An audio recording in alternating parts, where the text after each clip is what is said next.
I want to go to my guests. We are joined with Patrick Henningsen. Patrick, oh, come on. There we are. Patrick Henningsen. He is a geopolitical analyst, journalist, host, I believe, of Sunday Wire. Am I getting that right? Yeah, Patrick, host of the Sunday Wire and founder of 21stcenturywire.com. That's both, our main website. both of which are fantastic. I follow 21 Century Wire myself. Damn good publications, Patrick.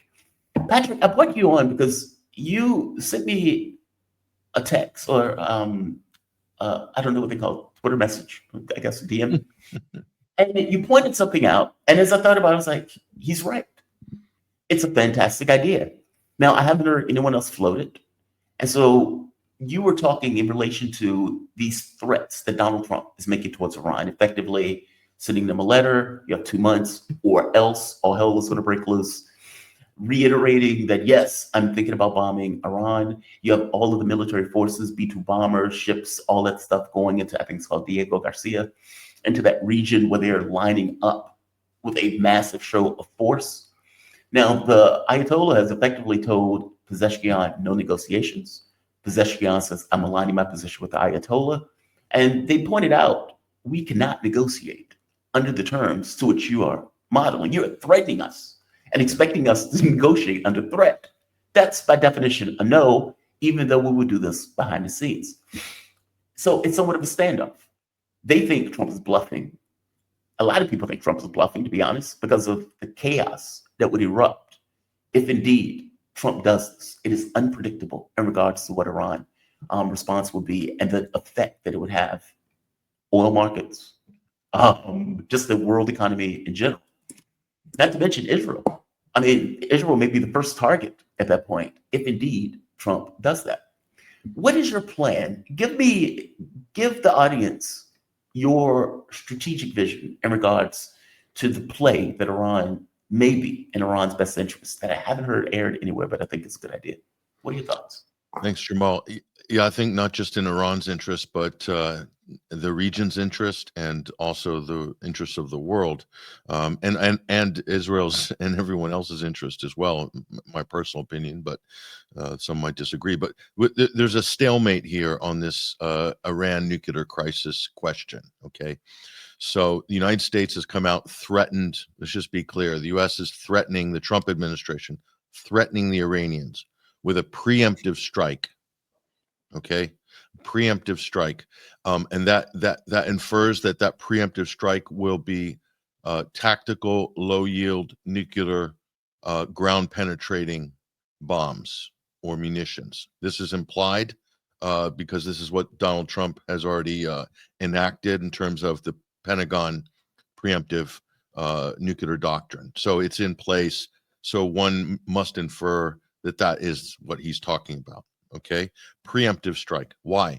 If Iran doesn't come to the table and renegotiate the terms of its civilian nuclear energy program, and is supposedly the U.S. is heading off a potential threat of an Iranian, quote, breakout of nuclear weapons.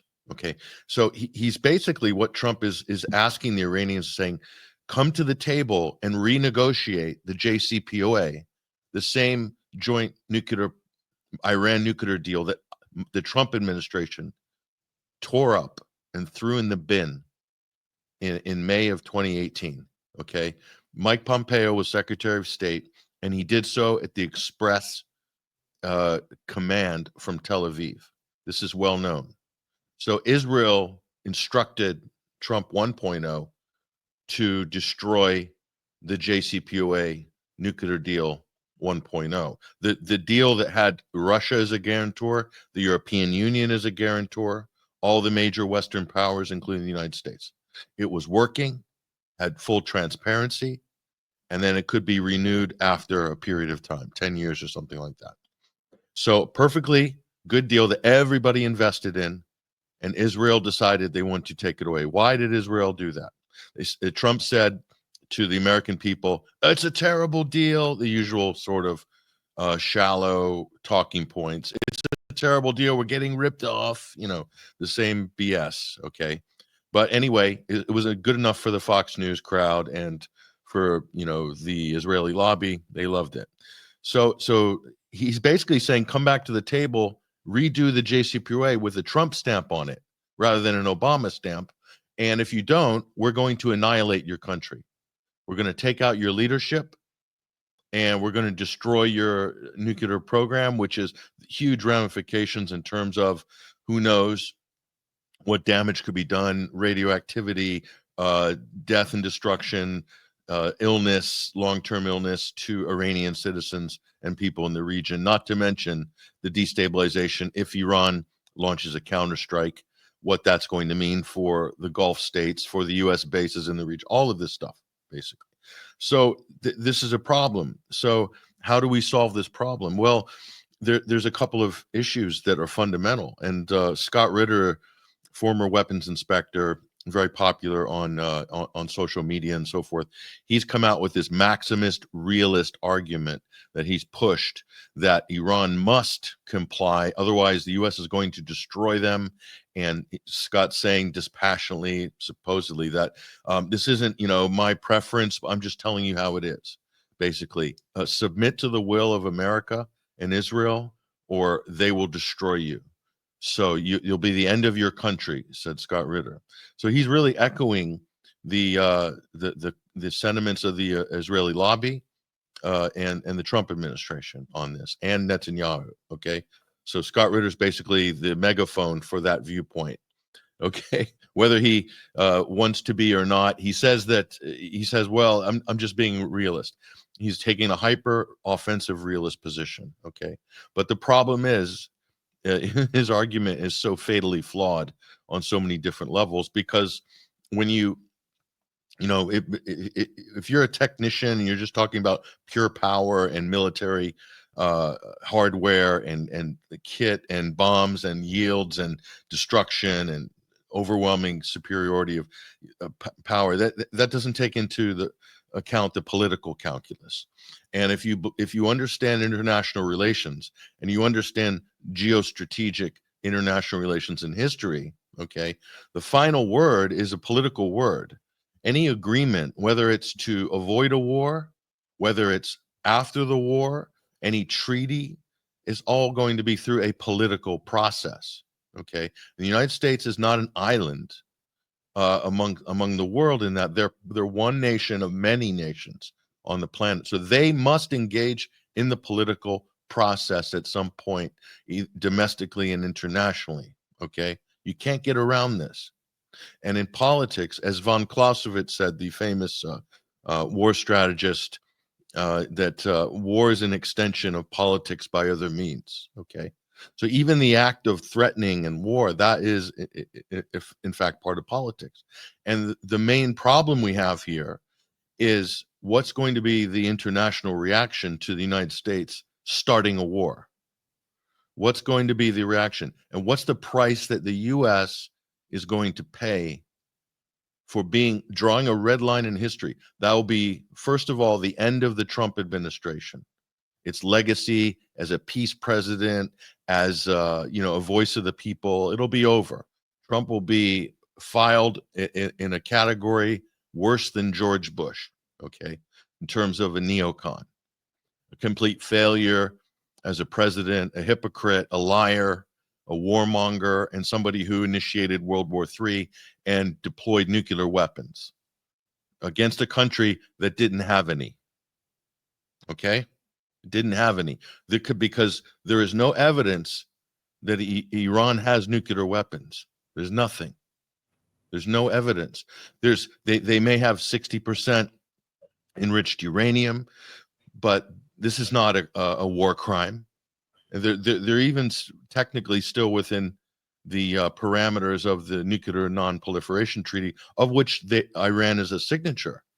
But Right. Iran does not have to abide by the Non-Proliferation Treaty guidelines when they're being threatened by the United States, by Israel. They're under maximum pressure sanctions, which are an act of war, which are illegal under international law, by the way.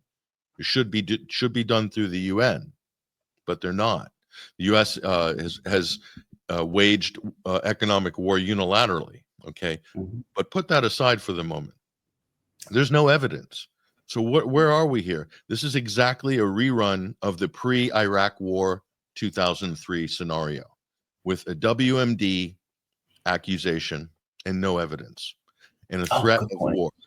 So if you think about it, why would it with the U.S. record? Why would why would Iran trust the United States that if they allow inspectors, in which the Iraqis did, to look for weapons? Scott Ritter himself, He was one of them. he was one of Right, he them. was So one of them. this is more baffling why he can't make this argument. He should be leading the argument that this isn't going to work and that the U.S. is not a legitimate party in the political realm. These things they can't be solved through pure force. It must be solved politically. And war is also part of that political equation, of course, but there's going to be a price to pay for that. So Iran has no incentive to comply because Mhm. the Iraqis led in the inspections. The inspectors found nothing, and the U.S. bombed them, occupied them, and killed 1.5 million people anyway. Yep. Okay, so the record is not good, and that's the next door neighbor of Iran. So they're well aware of the U.S. So that, secondly, the genocide in Gaza, there was a ceasefire agreement. Trump rode in like the knight on a white horse at the beginning of his term. Oh, we've got peace in the Middle East. Thank you, Trump. Thank you, Steve Witkoff. Hurrah, hurrah. Okay, where is that ceasefire agreement now? They tore it up. They gave Netanyahu a green light to destroy it, to violate it, and Israel's bombing refugee tents as we speak. So that's null and void. So another agreement that the United States doesn't keep. Okay, so that's another one. Another example. The JCPOA itself. The Mhm. JCPOA took 4 years to put together with all of the stakeholders, all of the resources, all of the political capital that was sunk in that. And Trump came along and yanked it. So why would the Iranians want to go through this process again when anything that they maybe put on paper or agree with could be reversed by Trump in the next month? Or literally, he would change his mind on a daily basis. But maybe next month he'll change his mind. Israel changes his mind and they say, no, we're going to attack anyway. Okay. Or the next term or the midterms. Trump gets impeached after the next midterms, and then you've got somebody else in and they reverse it. Or a Democrat comes in and reverses it. It's possible, but it doesn't matter. It's just the U.S. is not agreement capable. The UN Right. Security Council Resolution 2202 is another thing Iran could point to. That was the international binding implementation of the Minsk peace process by the United States. China voted, Russia voted. It was the only time the UN had a unanimous vote in the Security Council in 2015. And what did the US do? They intentionally sabotaged it. The French undermined it. They slow walked it. The Germans as well. And now you have the war, which broke out in 2022 as a result of the failure of to implement and the intentional sabotage of UN Security Council Resolution 2202. So we're ticking off all these boxes one by one by one by one. So the US has no standing internationally to want to implement or force or compel or coerce anybody into some kind of an agreement, especially under threat of a military strike. So Scott Ritter and others, their argument fails. It also fails theoretically under basic negotiations game theory, because whenever there's a threat of future punishment or a threat of violence, the level of compliance to the sanctioning party or the party who's enforcing a type of punishment or coercive measure, the target nation, in this case Iran, the level of chance of compliance is almost zero. And this is Mhm. according to all case studies in history and theoretical modeling as well. And I had to study this for international relations, so it's like required text. Not everybody's read it. Certainly nobody in the Trump administration has read any of these required texts, but previous previous U.S. diplomats were required to, because they couldn't be in the diplomatic corps unless they had the academic qualification and the background to understand some of these basic concepts. Right. Okay, this is why you don't put people like Pete Hegseth, who's a Fox News weekend host, to be in charge of the Pentagon and be making policy, because he doesn't know what he's doing, doesn't know what he's talking about. And you can kind of see this is starting to come out now, that the world is not a TV show, or at least the world doesn't want to be a sort of extra ancillary actor in a TV show run by Uncle Sam. Okay, and so having a Fox weekend host as defense secretary who has zero experience is a bad idea. And now you're starting to see the results of this. Is there are no restraining voices or checks and balances within the Trump administration. So their foreign policy is a total free-for-all. So the other thing that this argument fails on, that Iran can't hit the U.S. back. They might be able to hit back their bases and damage all of their bases in the region, in Qatar and Saudi Arabia, in Israel has 2 bases, Iraq, Syria, okay, among others, Bahrain, okay, Kuwait has bases, UAE has bases. Those will all be hit by Iran, but the U.S. is safe. So that proves, and even Scott Ritter admits that Iran can't touch America. Well, if Iran can't touch America, how is Iran a threat to U.S. national security? It's not. Right. Why is the U.S. even in the region to begin with? It's in there. We all know why it's there. It's there to defend and provide a security umbrella for Israel. Okay, it's not there for the oil. The U.S. produces plenty of its own petroleum products, natural gas and oil. It's energy independent, effectively.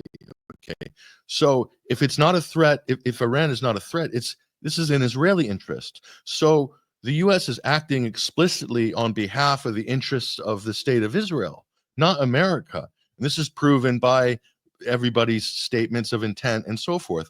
So that's interesting. So the U.S. is acting on behalf of a foreign country and then saying it's for their national security. That doesn't make any sense. This is a bad precedent for the international system. This is only going to end in tears.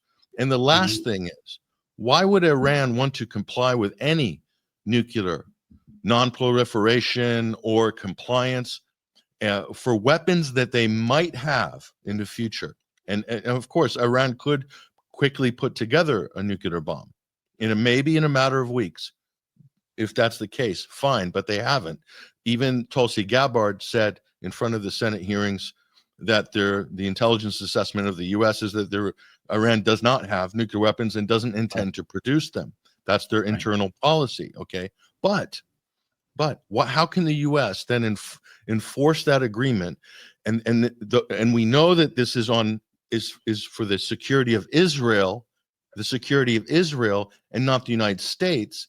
And Israel has an undeclared nuclear weapons warhead arsenal of between 100 and 300 nuclear warheads, and we can't determine the exact number because they will not allow any inspectors into Israel. They won't declare their nuclear arsenal. Okay, they won't declare it. So it's a secret, undeclared nuclear arsenal by which they can hold the region and the world hostage. Nuclear blackmail, nuclear extortion. Okay, that is actually the source of the problem, and that is the source of the Iranian grievance. Okay, that's the core issue. So my humble contribution to this problem is to offer a simple solution, which is that let's have a new JCPOA, and let's have Iran and let's have Israel both under full transparency, full compliance, under a new regional nuclear-free Middle East. That means that Israel must allow international inspectors in. They must come under the international regime, and they must disarm. And Iran will also disarm. Or the other option is Iran should be allowed to have nuclear weapons in the same way that Pakistan and India both have nuclear weapons, 2 foes geopolitically, 2 rivals, but who haven't attacked each other. It's created a balancing situation there. Okay. Either they both give up their nuclear weapons or aspirations, or they both should be allowed to have them. And basic nuclear deterrence theory has shown that the two parties having nuclear weapons creates an offset and a balance of power. It's not ideal. So if you had to vote in the region, the majority of the Arab countries would certainly vote for a nuclear-free Middle East. Okay, Right. not an increased nuclear Middle East. Okay, so that also means part of this agreement should be the United States must remove all of its nuclear weapons from the region, including Incirlik Air Force Base in Turkey, for starters, as well as the nuclear weapons that they have in their other bases in the region, and also Diego Garcia as well, which is within range of Iran, which the U.S. has already sent long-range bombers to Diego Garcia, which are nuclear enabled. So that's a fair solution, because we're not in the Cold War anymore. So the U.S. must admit that the Cold War is over. Okay, it's been 35 years or something like this. It's about time that we say, is there a Cold War or not? Because if there's not, the United States does not need to be in any of these various nuclear deterrent positions dotted around the Middle East, around Central Asia and the Indian Ocean and so forth, and maybe beyond that, to be quite frank. So, but this crisis is an opportunity to deal with these underlying issues. The main one being that Israel is being allowed by the U.S.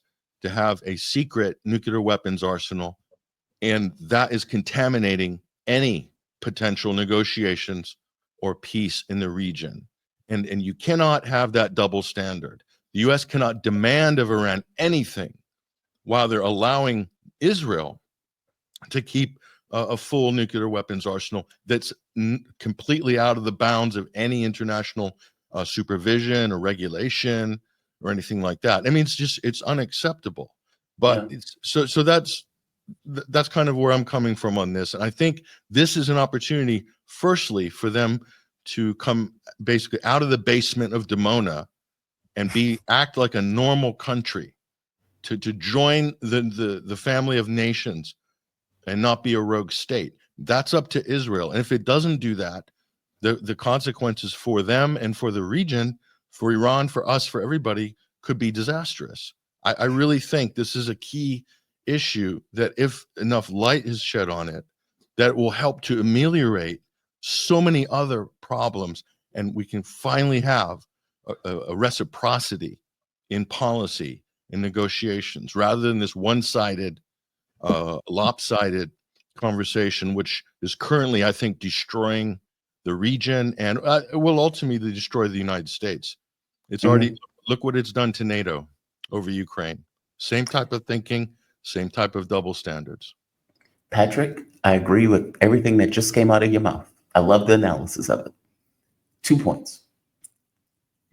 Rules-based order is just the double standard, right? Like the entire point of this notion of, oh, we're a rules-based order. They don't say international law. They say rules-based, meaning we set the rules, we change those rules anytime we want. So Trump will come in and blow off the JCPOA, or they will blow off the Minsk agreement. So they will get rid of the nuclear or missile treaties that they have with Russia.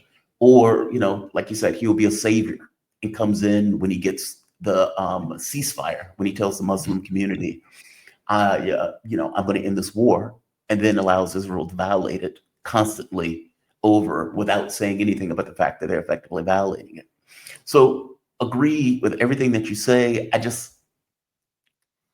think the second point to that is, even if Iran does it, it's still good. Now, because I think it skewers this notion of, it's like, okay, we're willing to negotiate. However, on an international stage, we need to put Israel's nukes on the table as a talking point for us to discuss. Yep. Doing that by itself is a positive thing, right? It shines light on the fact that Israel has nukes, even though they don't necessarily acknowledge the fact that they have nukes. Now, Israel could say, well, we don't have nukes. Okay, well, everybody knows that they have nukes. It's an open secret that nobody necessarily says anything about, but they actually have them. I love the idea for that reason alone. that Iran is like, okay, we'll have a conversation about this. No, we're not trying to get nukes, but we'll have a conversation about this. As a prerequisite for this conversation, Mhm. Israel needs to also go under the same model of nuclear inspection. Because you're right, the part of the reason that Iran may go towards a nuke has everything to do with the fact that Israel has nukes and lords it over all of the Middle East in regards to this kind of Samson option that if we're attacked, we will take everybody with us. Now, the catch becomes, would Israel, a country that is now committing a genocide, that is trying to ethnically cleanse an area, will they be willing to effectively give up those nukes? And with the US, who's been a biased actor all the way through, Donald Trump is not having a conversation with Iran. As you point out, this has nothing to do with Iran attacking the United States. This is everything to do with Donald Trump taking an Israel first policy and is effectively saying, we are going to effectively attack another country for Israel, which is outlandish, right? Like there's that is so wildly beyond the bounds of an American first president. You've effectively taken America into an unpredictable situation for the sake of a foreign actor that is committing atrocities. It's outrageous. And so there's a level of gamesmanship that needs to be played here by Iran by pointing out we're willing to negotiate. Kind of like Putin. Putin is always, the consummate, we're going to kick ass. However, we are willing to negotiate. We're always willing to negotiate. And you're not wrong in saying that that is a fair proposal. Okay, you don't want us to get nukes. Okay, then why do you have nukes? And if we will go under a nuclear regime that you can check and test, our inspect, and everything else, then we want the same thing to be applied to Israel. Now, Israel's going to balk. They're going to scream. They're going to complain. They're going to moan. But I don't think the U.S. is going to be an honest arbiter of this. I just don't. They haven't been an honest arbiter all the way through. But I do think it's a good idea for Iran to frame it in that way, to frame it to the world community. Hell, to even go to the UN. If I'm not mistaken, Iran took their case to the United Nations. That would have been a fantastic point to make in the United Nations, that we are willing to negotiate, providing that Israel. They will. They will make that point. It's going to come. Yeah, the reaction I've gotten when I posted this peace plan or a peace option has been very positive from all the Iranian journalists and pundits that have reacted to it. Have said, yeah, we will go with that. The smart thing Iran could do would be to just enter into some kind of a protracted negotiations, because the Trump administration has been so sloppy. They fumbled the ball in Ukraine. Marco Rubio and this team of buffoons have fumbled the ball with the Ukraine negotiations. They fumbled the ball in Gaza so dramatically, and they're about to just completely burn themselves to smithereens over Yemen. And what they're doing with Iran right now is a joke. But with this record of fumbling, I'd definitely get on the pitch with them, Iran, and just basically run the Trump administration, run the clock out on Trump's administration, or the political patience or will within the United States, the tolerance of of U.S. allies to basically give this much leeway to the Trump administration for screwing up just about every situation that they promised that they're going to end the war in Ukraine in 24 hours. What a joke. Okay. Yeah. But so the Trump administration is making the classic mistake in business. Okay. Business lesson to Donald Trump. Trump University Business 101. Never overpromise and underdeliver. That is the cardinal sin of business. Okay. You of all people should know that, President Trump. Okay. You are overpromising and under-delivering.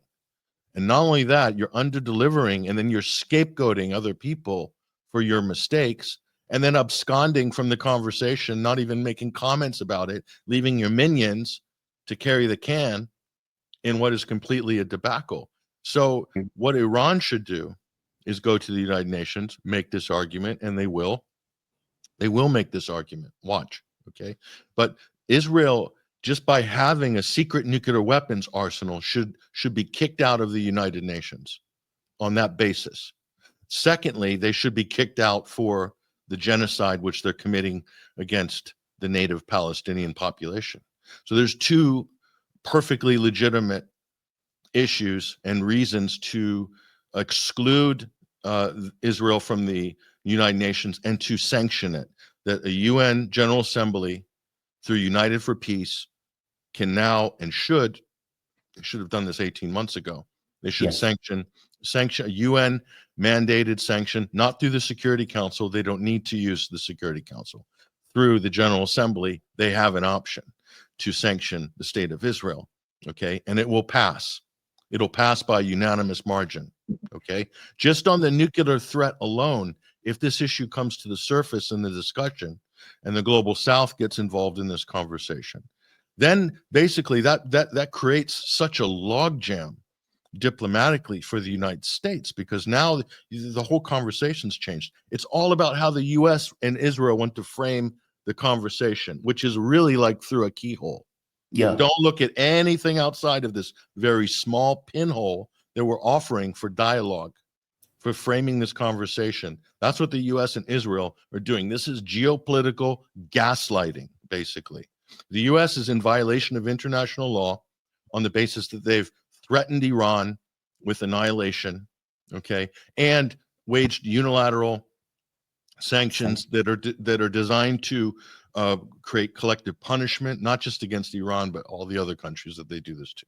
So they're already in violation of international law, and it's not meaningless, because you can't go and basically pretend to be a player on the UN Security Council, and then you're violating international law all over the place to the detriment of untold number of countries, and then to stand up there and claim legitimacy that you're enforcing the nuclear non-proliferation bylaws of what Iran signed to. It's utterly ridiculous. Politically, in the international community context, it's untenable, basically. The United States is now outside of the international, quote, community, or even the UN family of nations. They have to resolve that eventually. Otherwise, why would any of these countries want to enter into any agreement, trade agreement, or anything with the United States? It's all breaking down. Donald Trump is presiding over the dismantling of American hegemony, which Biden did a beautiful job doing himself in 4 years. Destroying, yeah. And Trump is there to finish it off. That's what it looks like. It might not be what Trump's intending, but this is actually the effect of what he's doing. And until he or somebody in his orbit discovers like an active brain cell that they can see the widespread catastrophic damage that they're doing to the United States reputation and power and influence internationally, and basically pull back, hit the brakes, pull back, get rid of all these cowboys and social media posers in his cabinet that are all basically there because they were pre-approved by the Israeli lobby. They provided Trump with a list of candidates for cabinet positions. Anything that had anything to do with national security or foreign policy, they had to be extremely pro-Israel. And if they weren't, they're X'd off the list and disqualified. So the U.S. doesn't even have, Donald Trump, the White House, this government doesn't even have vetoing authority over its own cabinet picks. So no wonder these are the people running foreign policy, that we're having this dysfunctional foreign policy that's not just it's not only not in America's interest, it's not in the world's interest either. It's only in Israel's interest, but it's not really in Israel's interest. Yeah, it's doing tremendous damage to Israel by kowtowing to a Likud Netanyahu extremist fanatical agenda. It's the road to ruin. And until people realize this, including Trump's inner circle, that they're on a losing gambit on every conceivable level, and what they're pushing now with Iran is the ultimate, beyond the pale. This is not going to end well for anybody, and the U.S. will be blamed for starting the worst war in history. That's what's going to happen. So you see how negatively people look back at the Bush II administration, or Tony Blair over Iraq. Multiply that times 10. That's the legacy of Donald Trump. That will be the legacy of Donald Trump globally. that will be etched in global world history. There's See, no path to glory at all. I think Trump is amoral to the truth. Like, meaning, I don't think he cares. He just says whatever he says to say to get from point A to point B. So if he says, I'm gonna value my administration by the wars I end, not the wars I start. Okay, well, he's starting and threatening multiple wars, right? He's attacking Yemen in the same way that Joe Biden attacked Yemen, in the same way that Saudi Arabia attacked Yemen. None of them got results. In fact, I have this article where they were hitting like water infrastructure. It's like, okay, well, that's not hitting military bases, despite the fact that they would come out and say, we're destroying the Houthis and we have damaged Iran and destroying the Houthis. Okay, none of that is true, right? They were literally launching rockets today at U.S. aircraft carriers, meaning these are not honest, reasonable actors where they seem to care all that much, even under the Biden administration. As I point out, the rules-based order was effectively rules for us, different rules for you. The entire premise of the Ukraine war is ignoring the fact that when the Cuban Missile Crisis took place, we were willing to end the world for our own security. And yet, when we're on the Russian border, we blow it off that we have expanded NATO to the border. Meaning, these are not honest people. These are not honest actors. What your plan is effectively saying, look, we need to have some level of ethical honesty in the way that we look at world events and world behavior. Otherwise, we are going to go into utter and entire ruin. I agree with you 1,000%. I just don't know if you're going to get that out of this administration. I don't expect I'm going to get it. But as you said, Jamal, just by raising the issue, if it becomes part of the conversation, Yes. Reciprocity, this then transmutes the rest of the discussion. It changes the paradigm irrevocably. So, and you also said something that's true at the beginning of this conversation. You said the rules-based international order is just a pneumatic device or a talking point to subvert actual international law. Yes. Okay. A country itself can't function without laws. I mean, you need laws. There needs to be something to lean on in order as an organizing principle, okay, whatever that law is.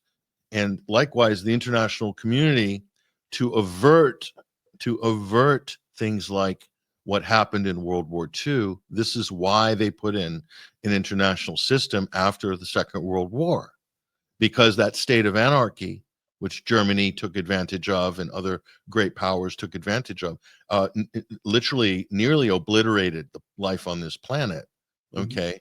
Had they had nuclear weapons in the Second World War, we wouldn't be sitting here having this conversation. So there was an international system, flawed as it may be, okay, hijacked by special interests and oligarchs as it might have been, okay, it's still a working system to iron out international grievances. So you have to make an attempt in good faith to abide by international law.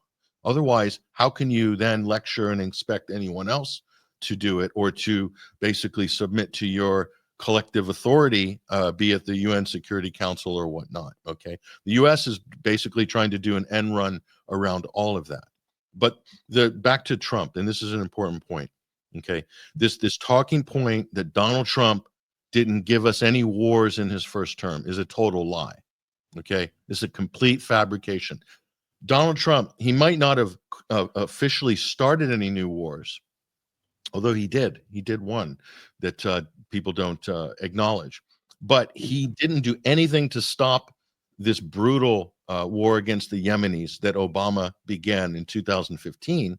Trump just kept on going, basically a proxy war using Saudi Arabia and the UAE as American proxies to try to destroy Ansar Allah in Yemen and partition the country. Okay, like they've partitioned other countries, like Sudan, for instance. Okay, so Trump didn't do anything to stop that. That was an illegal, undeclared war of aggression that caused one of the worst famines in recent history. Okay, that's Trump. Second thing, Trump put boots on the ground in Syria, of which the U.S. is still occupying through the Biden administration and still into the Trump administration. So that was a complete lie. He began the occupation of Syria, okay? and U.S. occupying illegally 25% technically of Syria's landmass using their proxies, the Kurdish forces. Okay, there's another one. Donald Trump started, arguably, gave us October 7th through the forced insistence of the Abraham Accords. Okay, so that he sold as he brought peace to the Middle East. He didn't bring peace to the Middle East. He accelerated October 7th, another big L for Trump. Okay, it's another L, tearing up the JCPOA. It's brought us to the brink of World War III. That's a huge L on the part of Trump. It's brought us closer to more escalation in war. Trump provided lethal weapons to the Ukrainians when Obama didn't. So Trump helped to accelerate the war in 2022. Donald Trump. So he's got a whole rack of L's in terms of war. One more, Jamal. Okay, and this is the piece de la résistance of the whole list. Okay, Donald Trump, in all his infinite wisdom and bombast, had the gall and the gumption to stand there in front of a crowd in 2019 and brag that he prevented the Syrian Arab Army and their coalition from a counter offensive against the Al-Qaeda occupied Idlib province in Syria in 2018. Right. Trump said, I saved the people of Idlib. They were going to kill, Assad was going to kill 3 million women and children. Just total BS. Okay. He publicly boasted about it. That was Julani, Al-Qaeda, al-Nusra occupied, ISIS occupied. Yes. And Trump admitted there were 30,000 terrorists there, and he saved them. Yep. He saved them because he said, I was also saving the children. That was the Russians, the Syrian Arab Army, Hezbollah, Iranian Quds forces, Hashd al-Shabi. They all were prepared to basically retake Idlib. Yep. Because Trump, Abu Trump saved Private Julani, saving Private Julani. It would make a great Hollywood film. Abu Trump saving with a turban, Donald with a turban, saving Private Julani. Because Trump saved Private Julani, HTS Al-Qaeda marched into Damascus and are occupying, former ISIS and Al-Qaeda leaders occupying one of the most important countries in the center of the Middle East because Donald Trump saved him. Yeah, it wouldn't have happened if killing people now. What Trump did was he threatened to bomb Damascus in Syria, and then Turkey used Turkey as a foil. Turkey came in and said, we'll help deal with the terrorists in Idlib. And of course, Turkey stabbed Syria in the back, and the rest is history because Turkey had, no intention. So the U.S. played they basically made a huge threat, which Syria had to take seriously because the U.S. has already attacked Syria twice. Okay, so they took it on good faith. So did the Russians. U.S. and Turkey stabbed them in the back to allow Al-Qaeda to defeat the Assad government forces and march into Damascus and take over the country. So now you have an Al-Qaeda occupied Syria, and nobody in Washington has a word to say about it. They're all mum about it. In fact, they want to normalize relations with Jolani.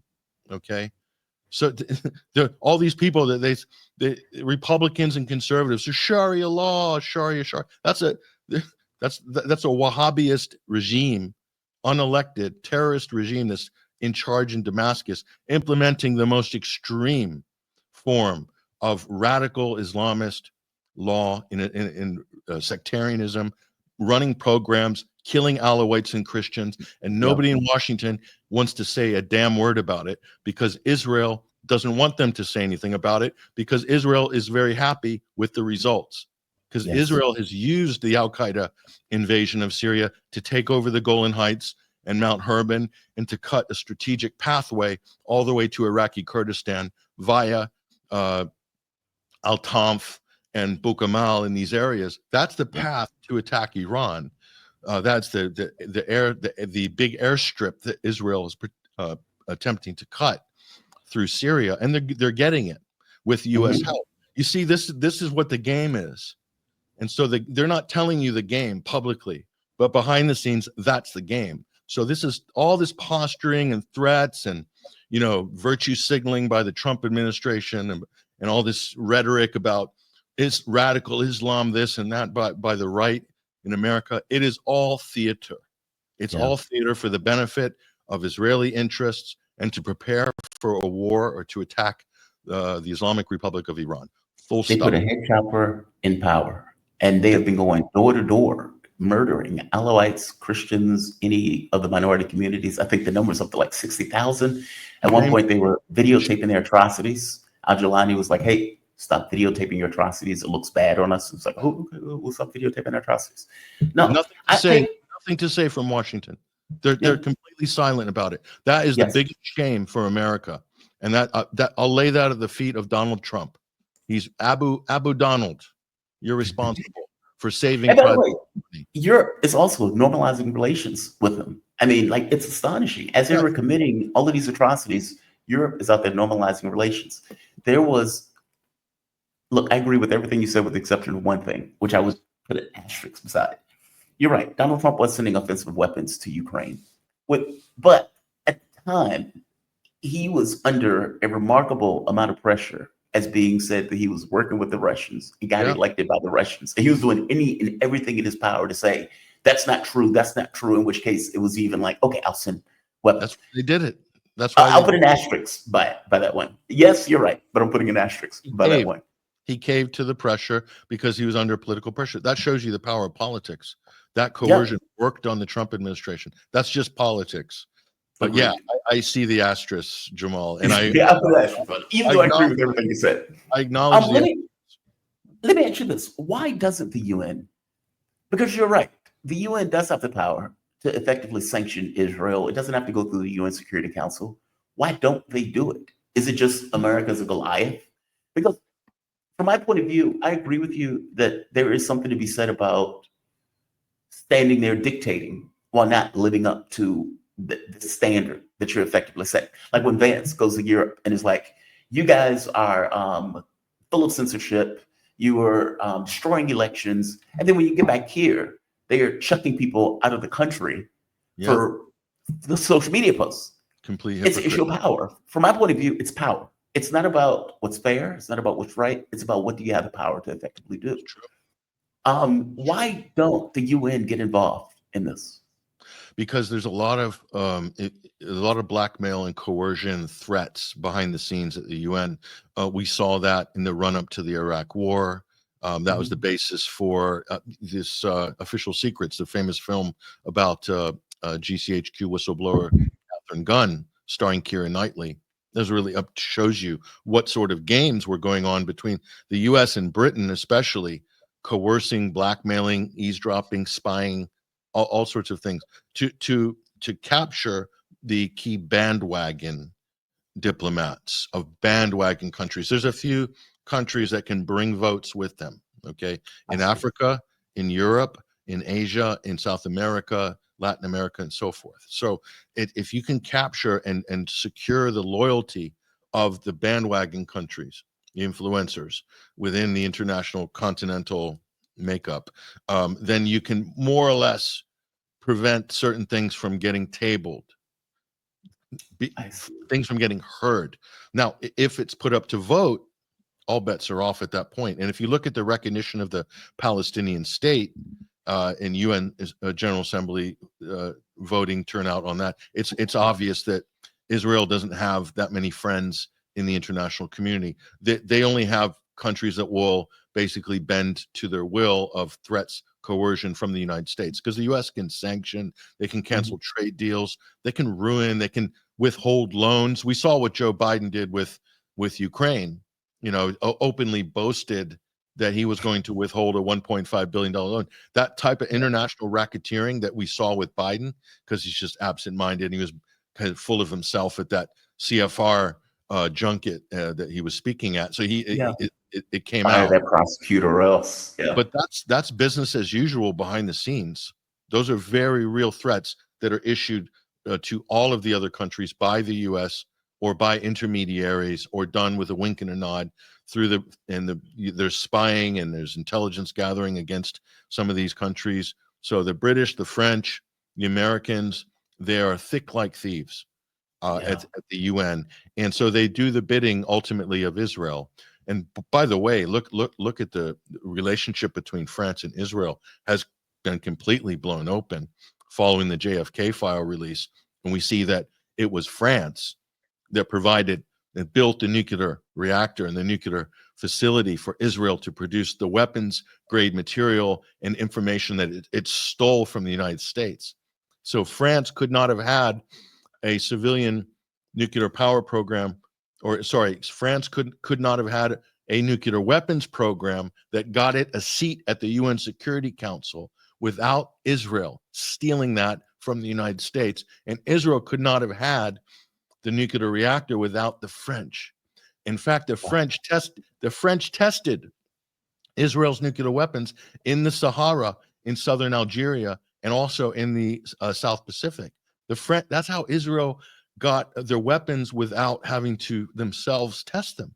The French did it for them. It was under the cover of French nuclear testing. This is all like out. Actually, we've got a great report, one of many reports on 21stcenturywire.com on this very topic this week, which people can go to our website and see. But I mean, so just you can see the level of complicity and the kind of conspiracy, if you will, between France and Israel, the United States and Israel, and between that and Britain. And this is an incredible kind of cluster of interests there that are not above board, you know, because they're all connected to Israel that's doing everything under the table. And that's the problem. That's contaminating all of these negotiations potentially for peace in the region. And haven't the people of the Middle East had enough? Haven't they? When are we going to lift the yoke and the sword from their neck? And when is Israel going to join the normative family of nations and start behaving like a normative country, not an apartheid state with a secret nuclear weapons arsenal? That's just, there's no place for this in the 21st century. Donald Trump should be the first president to break the mold on this. But at the moment, he's not. He's completely owned by the Israeli lobby. He's like a dog on a leash of the Israeli lobby. It's embarrassing. It's embarrassing. And now they're going after students for fake anti-Semitism accusations or pretending they're pro-Hamas when they're really just protesting for Palestinian human rights, for an end to the slaughter of women and children. And the U.S. disingenuously, Marco Rubio, the Secretary of State, are forced deporting these people who are there perfectly legally in the United States for opposing a genocide in Gaza. It's just, this is totally insane. Do they think that they're going to make out in the annals of history well on this? No, they're not. They're going down in history with every single other despotic regime. That's where Trump is headed. I'm sorry to say, but that's where he is headed if he doesn't change course. And the attack on the First Amendment, the attack on the U.S. Constitution, which is what the Trump administration is doing, they are taking on the First Amendment head on behalf of a foreign country. That is unforgivable and the most un-American thing you could possibly imagine. And draping it in the stars and stripes is frankly disgusting. And I can't believe they're being allowed to get away with it, especially from real conservatives, from libertarians. They should be up in arms about this. And the left, quite frankly, total silence from the Democratic leadership on this. I can't believe it, honestly. The Democrats have been shattered after the election. I mean, they have organized all of their productive energies, not around policy, but to just be anti-Trump. And, you know, they tried to put a bullet in him. They tried to put him in jail. They tried to do all of this stuff. And at the end of it, he won. They shattered like a glass vase on the floor. And as for the conservatives, I am not, look, I got to be honest with you. I'm not a firm believer that partisans, people who are partisan, are honest actors. In the same way when you would get liberals, when Joe Biden is committing a genocide, they'll be like, shh, don't say anything about the fact that Joe Biden is committing a genocide because we have to beat Trump. Okay, that is not the typical position. If that was happening under a Republican administration, they would be up in arms. They would be screaming to high heaven, oh my God, I can't believe that this is taking place. Same thing with conservatives in this case. It's like they will back their guy, and they will back their guy for political reasons, and it doesn't matter. They're okay with this anti-Semitism canard Witch under, hunt. Witch yeah, hunt. Yeah, it's a witch yeah, hunt. it's a witch hunt. That's what it It's- is. I mean, they're like, the notion that Exactly. you would chuck somebody out of the country for a foreign actor, and you would use stuff like, well, we found a social media post that we didn't particularly like. Or you get John Hopkins University saying, if ICE agents comes in to take people away, don't get involved, don't help them leave, don't do anything, just bow your heads and allow them to do it. Okay, again, this stuff is cowardice, witch hunts, all for a foreign actor. It is radically anti-American in the way that it's operating. And as you pointed out, it is done in the guise of being, I'm a pro-American president. I'm America first, as the catchphrase. It's outrageous. But just by the way, that hurt the Democratic Party in the 2024 election. It decimated them. Yeah, it really damaged them. So that became an issue for the Democratic Party. Ultimately, they unraveled as a result of that. It wasn't the only issue, but it was, I think, a critical issue. Mhm. The same reason the Trump administration, the MAGA movement, will be undone by Trump's and Rubio's attack on the First Amendment. It will be their undoing in the midterms as well as the next election. Okay, it will be their undoing if they continue down this road. It is going to end in tears for the Republicans, and it's going to bring a level of delegitimacy to this White House, to this party, that maybe they didn't intend or didn't expect they would ever have, because they were posing as the champion of the First Amendment, of free speech. And now they're basically attacking what not even their political enemies, but people that are opposing a foreign country that's in the international courts of justice for genocide, and whose leader has an arrest warrant with the International Criminal Court. These things weren't just made up out of thin air. It's all based on very heavy, thick, and growing by the day cases of evidence against Netanyahu, his cabinet, the IDF, all of the generals and soldiers who are committing war crimes by the minute as we speak. And there was a ceasefire. I should remind people once again, Trump came in, to his credit, there was a ceasefire, but that ceasefire it looks very disingenuous now. It looks like a pause to rearm the Israelis so they can continue not just killing Palestinians, but now the open policy of ethnic cleansing. They're saying forced, migration out of Gaza. Trump has now adopted this publicly. Migration out, that's ethnic cleansing. That's a violation of the highest level of international law and norms. That's the basis of the UN Charter. That's a total violation. Okay. So the US has no standing at all in the world to insist any country do anything that has any moral or ethical or legal basis, when in fact they are basically endorsing the mass murder and forced ethnic cleansing under threat of death of a native the Palestinian population. There's no standing whatsoever. So, I mean, that's the way the world sees it. But in the US, we're allowed to have cognitive dissonance about these issues. And then the government's testing the cognitive dissonance. And if they can get compliance or not, you see. And they're getting compliance on the free speech issue. You see? So, and that's a problem. It's a bigger problem under Trump than under Biden, because at least there was opposition under Biden. There's hardly any opposition under Trump on the right or the left. That's more dangerous than under Biden. Patrick, you've been fantastic. And we have an amazing crowd that has been loving this conversation. I really thank you for this. And you are welcome back anytime. Patrick Henningsen, he's a geopolitical analyst, journalist, host of SundayWire.com, and also creator of 21st Century Wire. Both are fantastic. Is there anywhere else that people can find you?